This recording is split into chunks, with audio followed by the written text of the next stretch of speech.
السلام علیکم ورحمۃ اللہ وبرکاتہ۔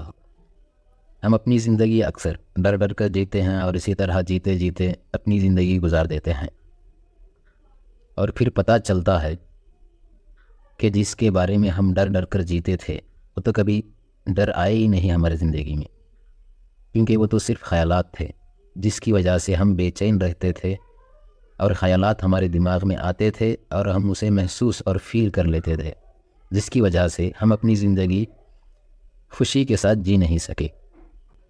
تو اصل بات یہ ہے کہ خیالات تو دماغ میں آئیں گے ہی، ہم دماغ کو اس کا کام کرنے سے روک نہیں سکتے، لیکن ہاں، خیالات کو جب کنٹرول نہیں کر سکتے تو ہم کم سے کم خیالات کو فیل کرنے سے اور محسوس کرنے سے روک سکتے ہیں۔ جو خیالات آتے ہیں انہیں آنے دیں اور جانے دیں، کیونکہ خیالات ہم نہیں ہیں۔ خیالات تو شیطان کی طرف سے بھی آتے ہیں اور نفس کی طرف سے بھی آتے ہیں، اور ایسے ہی بنا مطلب کے آتے ہیں اور جاتے ہیں۔ انہیں آنے دیں اور جانے دیں، اس کو اپنے دل پر لینے کی کوشش نہ کریں اور اسے محسوس کرنے کی کوشش نہ کریں۔ تو اب مسئلہ یہ ہے کہ ان خیالات کے نقصانات سے کیسے بچا جائے۔ تو اس میں دنیا چاہے بہت کچھ کہتی ہے، بہت سارے طریقے اور نئے نئے سائنٹیفکلی بھی بتاتی ہے، لیکن سب سے پہلے جو انسان کو کرنا ہے وہ کام ہے اللہ پر بھروسہ کرتے ہوئے، اس کے سامنے سجدہ ریز ہوتے ہوئے انسان کو یہ کہنا ہے کہ یا اللہ، میں اپنی زندگی اور میرا گزرا ہوا کل اور میرا آنے والا کل سب میں آپ کے حوالے کرتا ہوں، کیونکہ میرے کنٹرول میں تو کچھ بھی نہیں ہے، سب آپ ہی کر سکتے ہیں، اس لیے میں اپنے معاملات آپ کے حوالے کرتا ہوں۔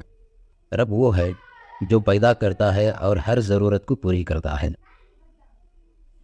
جب ہم اللہ کے ہیں اور وہ رب ہے اور اس کی عبادت کرتے ہیں تو پھر ہمیں یہ جان لینا چاہیے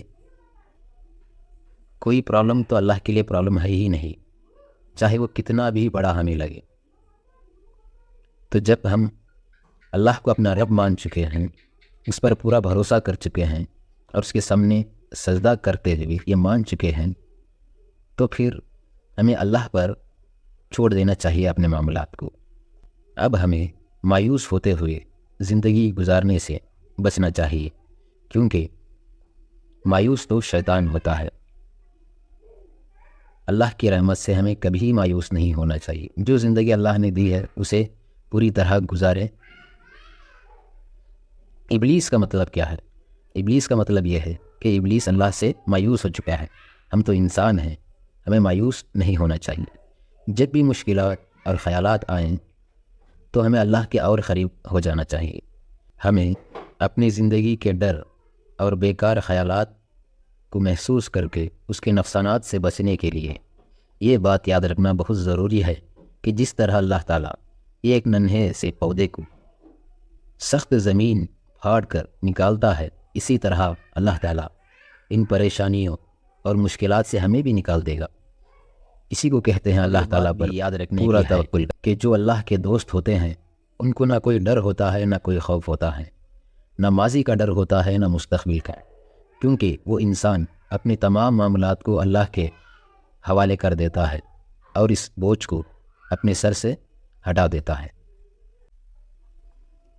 اگر ہم آزمائشوں، مشکلوں، پریشانیوں سے ڈر کر طرح طرح کی سوچوں میں الجھے ہوئے ہیں تو ہمیں یہ یاد رکھنا چاہیے کہ اللہ کے نبی صلی اللہ علیہ وسلم پر سخت آزمائشیں آئی، صحابہ رضی اللہ عنہم پر ہر پریشانیوں کے پہاڑ ٹوٹے، پھر بھی انہوں نے صبر کیا، کیونکہ وہ اللہ پر بھروسہ کر چکے تھے، وہ اپنے معاملات کو اللہ کے حوالے کر چکے تھے۔